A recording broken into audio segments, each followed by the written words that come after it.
Okay, y'all, I've got my Basic Witch mug and my Basic Witch t-shirt. I'm ready for some of y'all's fall recommendations.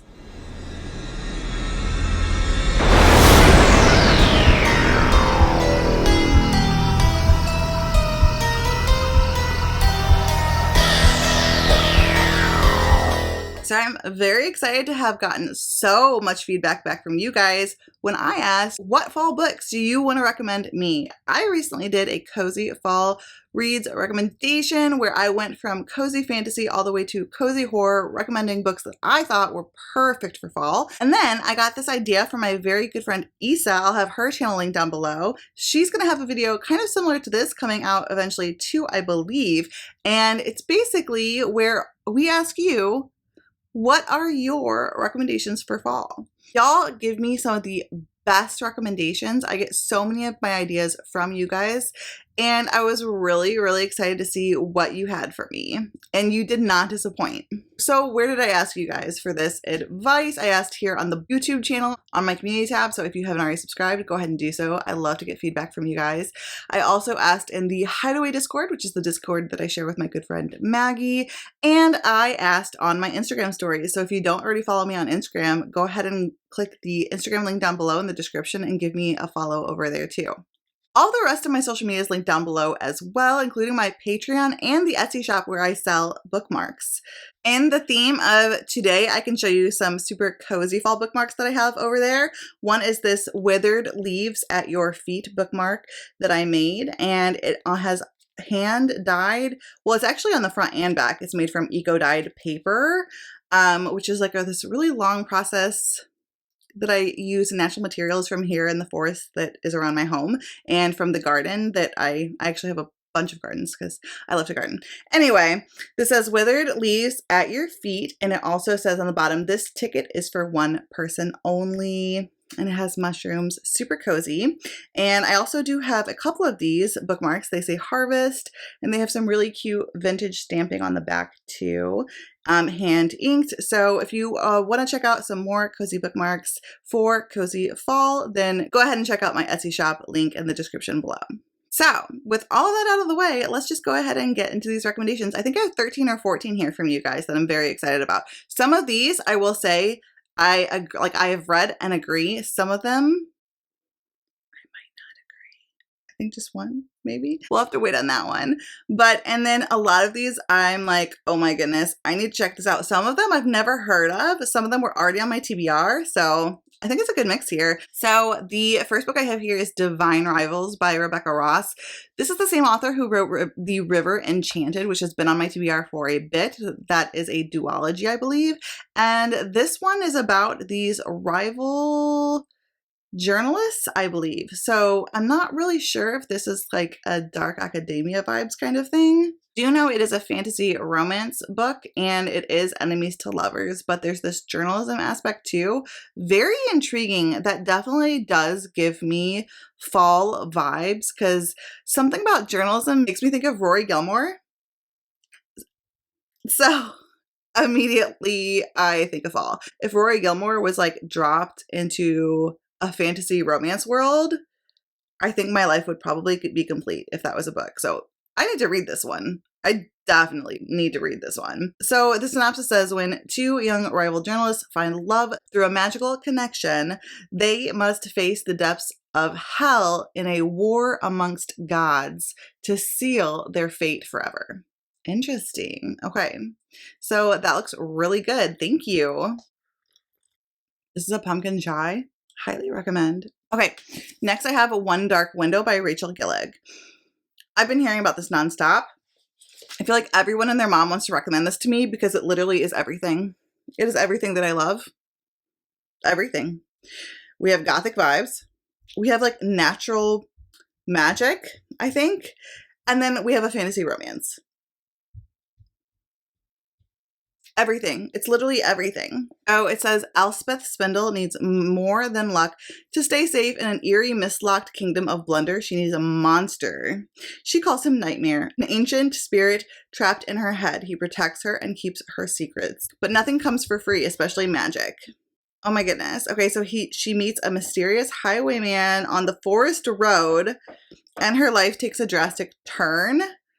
Forest, magic, monsters, gothic, fantasy romance. Literally fall in a book. This is on my fall TBR already, but like I do definitely need to get to it. What's up, guys? Okay, next is one that looks really good. This is a T. Kingfisher, and it was a recent release. This was The House with Good Bones. This is a Southern Gothic. I read What Moves the Dead by T. Kingfisher recently, and it is a Gothic, and I loved it. I loved it. I just thought it was really good. I loved it. I feel like I gave it 4 stars at the time, but looking back, it's more of a 5-star. And I feel like that happens a lot with her books. I don't know how to describe it. They just stick with me. So I'm very excited for this one. I've heard not as glowing reviews as What Moves the Dead, but I think I might have a special attachment to this, being someone who lives in the South, being someone who especially likes Gothics. And like my mom's from the South, I have a lot of Southern roots. And so I think I might really, really, really love this one, but I also don't really know like what the theme is. So I don't know. I know it's about this woman who goes back to check on her mom because her mom's like not acting right. But also I'm hoping it doesn't like trigger me too much with like Alzheimer's or anything like that. So I don't know. I guess we'll have to find out. But yeah, this is definitely on my TBR and I want to read it. And generally like things like triggers for me don't affect me too badly. I usually will go into a book anyway, even if I have a trigger, and I'll just DNF it if it becomes too triggering. You know what I'm saying? That's how I deal with it. Everyone is totally different. There are some things that can trigger me, but it just depends on like how they're done, and I just won't know unless I actually try it. Ooh, okay, so this one I've literally never heard of. This one was a recommendation by Becky from BeckX Reads. I'll have her channel linked down below. It's called A Daughter of the Trolls. Now, this is a YA fantasy by Mackenzie Catrox. I hope I'm saying that correctly. The synopsis says, are you afraid of the boogeyman? 18-year-old Sparrow can't remember a time when she wasn't, and neither can her mother, or the trolls, imps, gnomes, and fairies who all live in the glade and call it home. So this is sounding like a spooky fairy classic fantasy feel. It says through Sparrow, and plus, I mean, a main character whose name is Sparrow, that just screams fall to me. Sparrow's weak heart keeps her wheelchair bound. She and her mother have dedicated their lives to protecting the glade, especially from the worst boogeyman of them all, the skin-stealing, poison-ingesting witch called Black Anise. Sparrow makes a terrible mistake and everything she once held dear is taken from her. So yeah, this sounds very interesting. This sounds spooky, and it also sounds like there's a fantasy adventure going on at the same time. Very interested. I definitely want to read up on this one more. Ooh, okay, so this one I have heard about before too, and it's on my TBR, but there's a certain book I have to read first before I can read it. And that is Dracula by Dacker Stoker and J.D. Barker. Okay. Let me admit something to you guys. I do have this very cool edition of Dracula with black sprayed edges that I got from Barnes & Noble. I love their editions that have these like, they're like soft cover, but like leathery soft cover. I don't have great luck with classics, y'all. I've tried 2 classic gothics at this point and like DNF'd both of them. I've DNF'd Jane Eyre and I've DNF'd Rebecca. So I don't know. I will try this one. I am going to try this one though. I also think I really want to try out The Picture of Dorian Gray. I own that too, and Wuthering Heights, but maybe this year I'll do Dracula. I purposely did not put it on my fall TBR because I think I did that last year, and then I just kind of feel bad when I don't read it. I don't know. I don't know, guys. I don't know. But I can't read Dracula without reading Dracula. You know what I'm saying? But I really want to read it. If you have read Dracula, then definitely check out Dracula, because I've heard this is a really good prequel to Dracula. It's done really well. I think it has input from Bram Stoker's son, maybe? Or grandson? I'm not sure. And then I heard it's just really well written. I also have Edgar Allan Poe on this list. This is another Gothic author that I really want to try out. And I think the best way to do that might be to use my horror short story anthology that I got from Second and Charles like a couple years ago, because this has some Poe in it. So it has The Pit and the Pendulum and Bernice. It also has H.P. Lovecraft, Guy de Maupassant, Bram Stoker, M.R. James. So it just has some good ones in it. But yeah, maybe I'll try out The Pit and the Pendulum and see how I feel. I might try to do that this year. Should I do that? Should I? I mean, I guess. Obviously, you are recommending me Edgar Allan Poe, so I should probably do it. And I think this might be a good way to just read something short Gothic and see how I feel about it without such a big commitment like trying to read Jane Eyre or Rebecca. The problem with Rebecca wasn't the writing, though. Anyway, so maybe I will do this. If you like Gothic, from what I know, if you haven't tried out Poe, you're missing out. Y'all, you are 100% correct. This is probably the best fall book ever of all time because it's basically probably one of the best books of all time. So y'all recommended The Very Secret Society of Irregular Witches by Sangu Mandana. I just read this book. 6 stars, favorite book of the year. It may have bumped Emily Wilde down, to be honest. I'm obsessed. So we've got Practical Magic meets The House on the Cerulean Sea. It's like if The House on the Cerulean Sea was just done so much better. You know what I'm saying? Like, because it's witchy and it doesn't have like the corporate talk that's kind of like real life stressful. Like instead it replaces that with like real talk about like family dynamics and how they can really affect your adulthood. And I just loved it.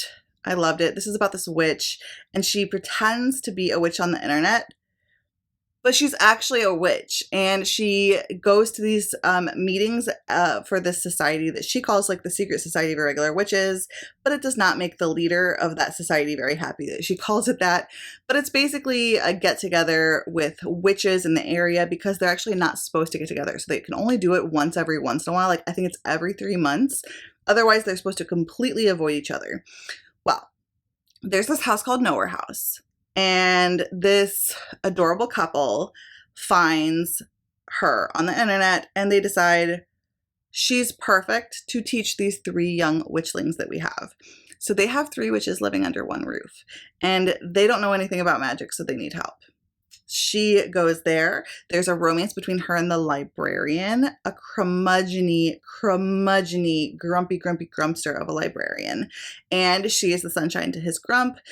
And it's basically amazing. It's literally perfection. Please read this if you haven't, and totally agree with y'all who recommended this. Okay, another really good one. So this one is Nettle and Bone by T. Kingfisher. I love T. Kingfisher. So this is the second T. Kingfisher on this list. Nettle and Bone is its own fairy tale, basically. It's a fairy tale, but it's not like a retelling. Like T. Kingfisher often just kind of, she does retellings, but sometimes she basically writes her own fairy tale. And it's about this girl. She has 2 older sisters. Her oldest sister marries this neighboring kingdom's king or prince, and then she passes away, so her next sister does the same. And she starts to realize that there may be issues with this prince. She is off at like a nunnery kind of situation, and she decides to go on a quest to save her sister.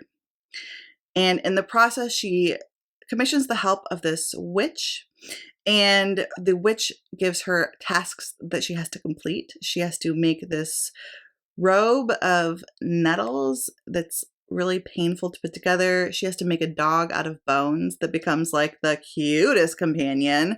So this makes like a dark, gothic, cozy combination that is just so perfect for autumn. I 100% agree. This book, such a great combination. And you have the foresty, fairy tale-y vibes. Then you also have some really cool tropes that I adore, like found family. There's just some really fun cast of characters. I love the characters that T. Kingfisher puts together, and this book is no different. There's even a fairy godmother and a romance too. So I definitely recommend this one. If you want something that's got the dark fairy tale vibes. So y'all know when this came out and everyone ran out to buy it, I was no different, even though I still haven't figured out if dark academia is for me. But I did run out and buy it because I was influenced heavily by everyone. And so I obviously bought it. This is R.F. Kuang's Babel, an Arcane History. It's a dark academia fantasy about this boy his name is Robin Swift. He was orphaned by cholera in Canton in 1828, and he was brought to London by the mysterious Professor Lavelle. So there he trains in Latin, Ancient Greek, and Chinese so that he can enroll in Oxford University's prestigious Royal Institute of Translation, known as Babel. Now there, in this society or in this world, translation produces magic. So it is like a magic art form in itself. I think that actually in itself says a lot. But from what I know about this, there is a lot more to it. There is an overarching political, more epic plot to it. And then there's also a lot of social commentary and political commentary that relates to our world today. So I want to read this. And I think that you should too, especially if you like dark academia and you haven't picked this up. I've heard that this is just like the perfect dark academia book. I think that if I'm going to like dark academia, it's going to be either this one, because I already really like Ninth House, which is considered like the least dark academia of dark academia. Because I think that people think about dark academia, they think of like The Secret History by Donna Tartt, or they think about like If We Were Villains by ML Rio. And I think I like more of the fantasy because I really liked Ninth House. I also liked Naomi Novik's dark academia book, A Deadly Education, though the writing style in that one wasn't for me. So I think if I'm going to like dark academia, it's going to be Babel by R.F. Kuang, or it's going to be something like Vita Nostra by Marina and Sergei Dyachenko. I hope I said that right. It's going to be something like this. Or maybe The Atlas 6 by Olivia Blake. I don't know. But I'm thinking it's going to have to be a fantasy. Oh, okay. So next I have Stormy, Petrol by Mary Stewart. The only Mary Stewart I actually own is 9 Coaches Waiting, which is on my TBR. But this one is Stormy Petrol, also very beloved. Sounds really good. This one looks creepy too, though. The synopsis says, Rose Fenimore is taking a break from her Cambridge teaching post in an isolated cottage on the island of Moila. One evening, she's shocked to discover an attractive stranger, Ewan Mackey, in her kitchen, who claims to have grown up in the cottage. So this is a romance suspense, like a gothic romance suspense. And I think if I'm going to like a gothic, because of the issues I've had recently with gothic, I think it needs to be an actual gothic romance with an actual romantic plot in it. It says she is tempted to believe him when another man seeks shelter from the storm. John Parsons also rouses Rose's skepticism and more tender feelings as well. Okay, so is this like a love triangle? As the truth about the two men unfolds, the Stormy Petrel's fragile, elusive birds who fly close to the waves come to symbolize Rose's confusion and the mystery of her future. Okay, that stresses me out though. Have y'all seen The Birds by Alfred Hitchcock? I watched that when I was way too young to have watched that, and it literally scarred me for life. When later down the road in my adulthood, I was attacked by a couple of mockingbirds, I literally like had a panic attack. So this is like, okay, I don't know. I might start with 9 Coaches Waiting, to be honest, but y'all should check this one out. Finally, for our last recommendation, we have an excuse for me to pull out my pride and joy. There is a story behind this edition. And that story is that as a child, when Lord of the Rings came out, and this was like the Barnes & Noble like special edition, I saved up my allowance for months to buy it. And I bought it around Christmas time, and as like a gift to myself. And that's like this is like the first big purchase I ever made for myself. Fast forward to one divorce later, this book was gone. I don't know whatever happened to it. So as a reward to myself when I hit 1,000 subscribers, I think it was 1,000. It was something like that.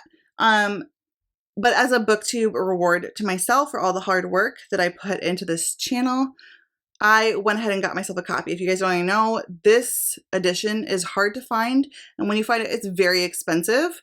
I did find a good deal on this one, but it is in almost perfect condition. It is probably one of my most prized possessions. And so anyway, so yes, I totally agree. The Lord of the Rings has a special place in my heart. The movies and the books. I've read the books. I've read The Hobbit multiple times. And I would like to reread these books as well. It's been a long time. I've never listened to the audiobook, so I was thinking I might try to do that. But if you haven't read The Lord of the Rings, please check it out. It is it's such a perfect fall fantasy to dive into when the weather starts getting cold. And then you can even like watch the movies afterwards too. And if I was going to dive into any world, like any fantasy world, it would be Lord of the Rings. And I think it's honestly the perfect world to be diving into in the fall. So 100% agree. The Fellowship of the Ring, yes. And I think honestly just the whole book, the whole series. I read it as a book. I know it's also sold as separate, which there's a really cool edition that I want where it is like separate editions. But yeah. I think this is like a perfect book to read in the fall and then cozy up and watch the movies afterwards. Like, come on. Movie marathon like all weekend, one cold autumn day. That would be so autumn, like so autumnal and cozy and perfect. I hope you liked this video. And thank you so much for those of you who sent recommendations to me for this. I really appreciate it. A lot of these are now on my TBR. A lot of them I totally agree. And this was just such a fun video to make. If you guys have any more recommendations, please leave them down below in the comments. You know we are all looking for the best books to read this fall and the perfect books to put us into the autumnal mood. So make sure to go ahead and leave your recommendations down below in the comments. Don't forget to give this video a like and subscribe if you haven't already. All of my social media is linked down below in the description, including my Goodreads Instagram, Twitter, the link to my Etsy shop where I sell bookish and seasonal bookmarks, as well as my Patreon, and the link to the Hideaway, which is the Discord that I share with my good friend Maggie. Until next time, fellow readers, keep reading and living your best life. Okay, y'all, I've got my basic bitch mug. I'm sorry, did I say bitch?